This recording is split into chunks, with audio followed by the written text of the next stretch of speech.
He will be dead in the next second. They are the last thing he will ever see. Today we delve into one of history's most iconic artworks, the 3rd of May, 1808.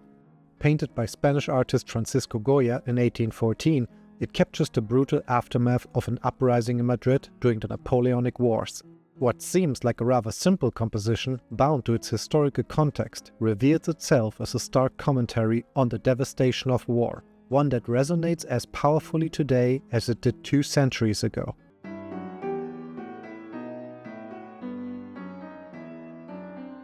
The painting is set in the early hours of the 3rd of May 1808. A firing squad of French infantrymen takes aim at a group of insurgents. At the center of the group, strikingly prominent in a bright white shirt and yellow trousers, a rugged man kneels with arms outstretched and eyes wide with panic, staring at his executioners. Before him lies a vivid red stream of blood, surrounded by corpses, the horrific result of a failed rebellion. What happened in Madrid on that fateful day? In 1808, Napoleon judged the ruling Bourbon family in Spain, Charles IV and his son Ferdinand, to be unfit to govern. After forcing them to abdicate and placing his own brother Joseph on the throne, the people of Madrid rebelled in the so-called Dos de Mayo uprising. In charge of the French forces in Madrid was Napoleon's Marshal Murat, who struck against the Spaniards with an iron fist. Just as he attempted to escort the remaining royal family members out of the palace, fury erupted. Ordinary citizens, many armed with little more than knives and rocks, threw themselves at French soldiers to stop the abduction. This moment Francisco Goya captured in the companion work the 2nd of May. A proclamation was published by Marshal Murat on the same day. The population of Madrid, led astray, has given itself to revolt and murder. French blood has flowed. It demands vengeance. All those arrested in the uprising, arms in hand, will be shot. He stayed true to his word. Around 300 people were captured and executed. Goya's composition can be divided into 3 parts: the victims, the firing squad, and the dark background. The painting's extreme impact lies in the fact that the viewer is unavoidably placed on the side of the French executioners. The faceless soldiers form the shadow line, defined by the square lantern on the ground. It throws a dramatic light on the scene, with its brightest illumination falling on the huddled victims to the left. The victims and the French troops are not only separated by the light, but also represent the opposition of chaos and order. The rifles form neat rows, making the soldiers appear disciplined and calm, yet also cold and ruthless. Standing with their backs towards us, they are reduced to machine-like executioners. They are arranged as a block along an axis that leads diagonally to the right and back into the space, creating an illusion of depth. The ground beneath them is very flat and level. On the rebels' side, the complete opposite is evident. On an elevated position, wildly standing figures bent with suffering and arms raised in despair. All of it emphasizes the chaotic impression. They have clear visible faces. On them, fear, disbelief and pleading. Compared to the soldiers, they are humanized. We can feel empathy for them. The hill practically traps them and makes their escape impossible. Our eyes are let down to the gunmen by the horizon of the hill, and then our eyes literally shoot back to the left. The level of detail diminishes as we move into the distance. Without distracting from the intensity of the foreground drama, a townscape with a steeple looms in the nocturnal distance. The city runs in parallel with the executioners and has a stabilizing effect. Between the hillside and the chacos, a crowd with torches can be seen, perhaps onlookers, perhaps more soldiers and victims. The whole composition appears not to be realistic, but rather multi-layered, like a stage design, as if the entire scene were part of a play. Much like in a theater, the performance comes to life through the characters depicted within it, while the background elements provide only the most necessary context and nothing more. The handling of the paint cannot be described as pleasing, and the colors are restricted to earth tones and black, punctuated by bright flashes of white and the red blood of the victims. The texture hints at Goya's future works, characterized by a granular finish that lends a raw, unpolished quality to the canvas. If we look at the white shirt, the application of paint appears sketchy and quick, giving the impression that the man has just raised his arms, with the shirt still seemingly in motion. The same goes for his face. The eyebrows are lifted almost excessively, but because of the loose execution, we accept it. It reads as a spontaneous gesture. In general, the facial features are very simplified. There is no polished finish, just a rough expression, which brings a sense of immediacy in contrast to the highly refined lines typical for the neoclassical tradition. The figures of the soldiers, by contrast, are rendered more smoothly with less visible signs of the artist's hand, reinforcing their mechanical, impersonal appearance.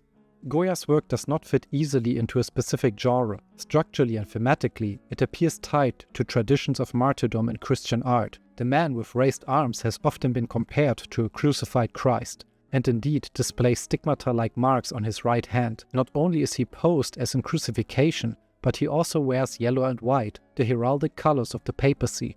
Right next to him is a calm monk, representing the church's involvement in the conflict. Directly in front of the main figure lies an already dead man with his arms similarly outstretched, almost creating a before and after image. The Christian theme is also exemplified by the dramatic use of chiaroscuro, which means the use of a strong, bold contrast between light and dark, usually affecting the entire composition. Darkness becomes the dominant feature of the image.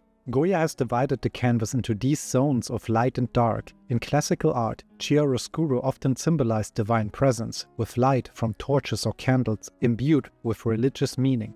However, in the 3rd of May, the lantern manifests no such miracle. Instead, it provides light only so that the firing squad may complete its grim work and offers stark illumination, so that the viewer may bear witness to the wanton violence. The traditional role of light in art as a conduit for the spiritual has been subverted.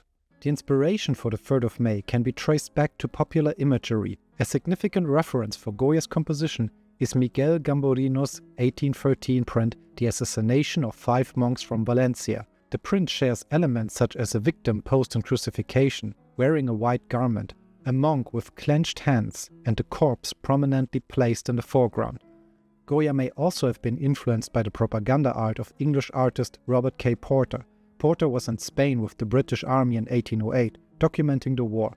One notable print by him, called Bonaparte Massacres 3,800 Men in Jaffa from 1803, portrays French soldiers executing bound defenseless Orientals under Napoleon's command. The foreground features turbaned figures with wide, terrified eyes, contorted bodies, and clenched fists, surrounded by corpses and pools of blood. From here, Goya took the exaggerated size of heads and hands, along with anatomically impossible contortions. That conveys tension and emphasizes the inevitability of the massacre through the close proximity of executioners and victims.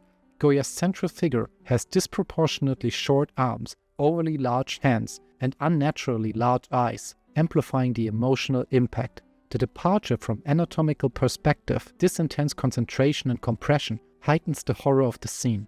Later, the painting met with mixed reactions from critics and historians. A flawed technique, they said, the perspective too flat, the proportions unrealistic. Although these observations may be strictly correct, Goya was not striving for academic propriety, but rather to strengthen the overall impact of the piece, and history would reveal that this painting would find its way into the collective memory. The first notable work inspired by the 3rd of May was Edouard Manet's Execution of Emperor Maximilian. Equally, Pablo Picasso's Massacre in Korea, painted in 1951 during the Korean War, directly references the composition of Goya. The theme of execution is common across various forms of popular art. As the Napoleonic Wars receded into history, the painting's general theme became more apparent. To contemporary viewers, the figures in the 3rd of May do not appear distinctly French or Spanish. It is easy to imagine this shadowy pared-down scene unfolding in Germany in 1942, Chile 1973, or Iraq in 2006. In that way, Francisco Goya's The 3rd of May is a profound exploration of the human condition in the face of adversity. It showed the bloody reality and cowardly aspects of war. While looking at it, we encounter not only the historical events of 1808, but also universal themes that resonate across cultures, across eras, across all kinds of war.